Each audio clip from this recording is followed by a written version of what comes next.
প্রিয় শিক্ষার্থীরা, আমরা এখন পঞ্চম শ্রেণীর চ্যাপ্টার 2 এর 30 পৃষ্ঠার 9 নম্বর প্রশ্নের সমাধান করব। 9 নম্বর অঙ্কটা কি দেওয়া আছে স্ক্রিনে দেখো, আমরা প্রশ্নটা দেখতে পাচ্ছি। আমরা প্রশ্নটা পড়ে এখান থেকে কি নির্ণয় করা লাগবে আগে একটু দেখে নিব। 9 নম্বর প্রশ্নটা দেখো, লেখা আছে সাহিব সাহেব বাজার থেকে 25 কেজি চাল, 350 টাকার সরিষার তেল এবং 668 টাকার মশলা কিনলেন।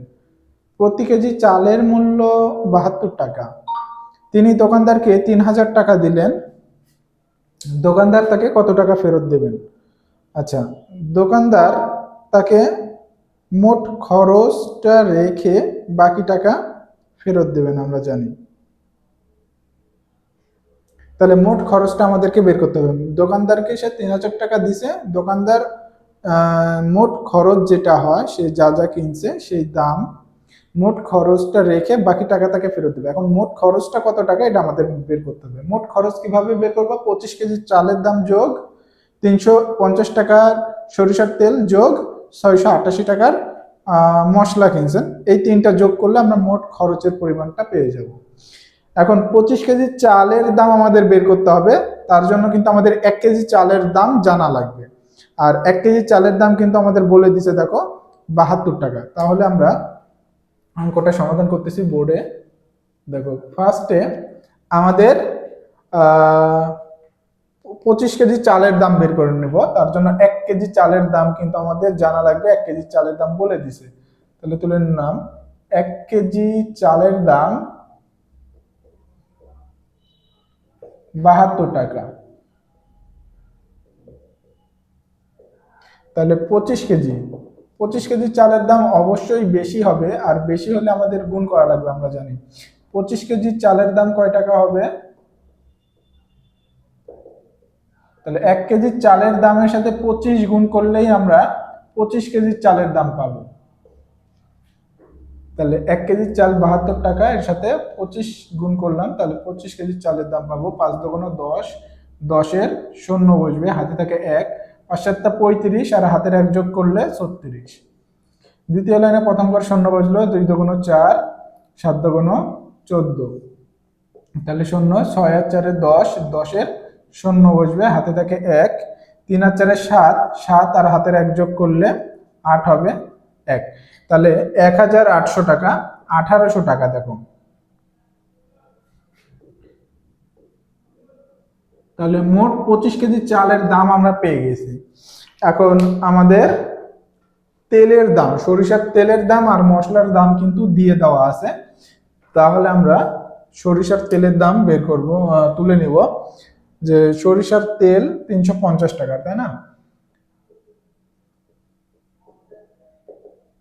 সরিষার তেল কিনে কত টাকা? 350 টাকার। আর 688 টাকার মশলা কিনলেন। তাহলে মশলা কিনে 668 টাকার। এখন মোট বাজার করছে তাহলে কত টাকার? দেখো, আমরা চাল কিনছে 1800 টাকার, সরিষার তেল কিনছে 350 টাকার, আর মশলা কিনছে 688 টাকার। তাহলে মোট বাজার করে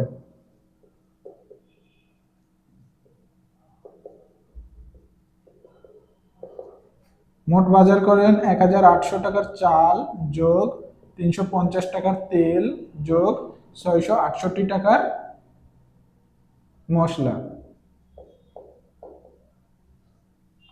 তাহলে তিনটা আমরা যোগ করব, 1800, 350 আর 668।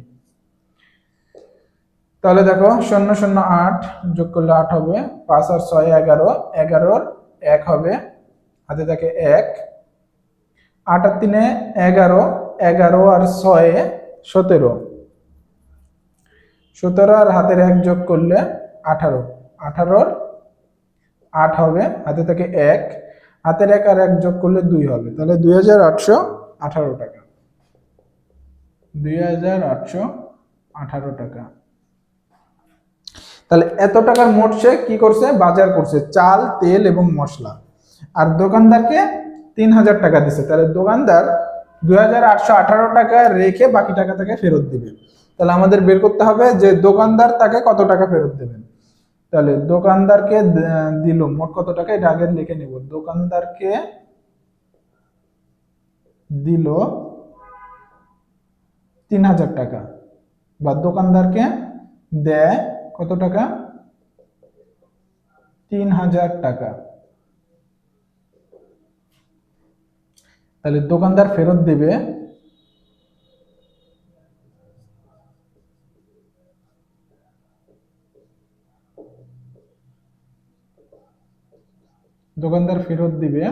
তাহলে 3000 টাকার থেকে দোকানদার কত টাকা, 2818 টাকা রেখে বাকি টাকা ফেরত দিবে। তাহলে আমরা 3000 টাকা থেকে 2818 টাকা বাদ দিব। তাহলে 8 উপরে 0 আছে, তাহলে 10 ধরতে হবে। 8 আছে, কত হলে 10 পাবো, 2। যেহেতু উপরে 10 ধরছে, নিচে 1 সাথে 1 যোগ করতে হবে, তাহলে 2 আছে, আবার উপরে 0, 10 ধরতে হবে, 2 আছে, কত হলে 10 পাবো, 8। যেহেতু উপরে 0 জায়গায় 10 ধরছি, পরের সংখ্যার সাথে আবারও নিচে 1 যোগ করতে হবে, তাহলে 8 এর সাথে 1 যোগ করলে 9 হবে, 9 উপরে 0। তাহলে দেখো আবারও 10 ধরতে হবে, 9 আছে, কত হলে 10 পাবো, 1। যেহেতু উপরে 10 ধরছি, পরের সংখ্যার সাথে আবার 1 যোগ করতে হবে, তাহলে নিচে 2 এর সাথে 1 যোগ করলে 3 হবে, 3 আছে, কত হলে 3 পাবো, 0। তাহলে 182। তাহলে দোকানদার তাকে 182 টাকা ফেরত দেবে।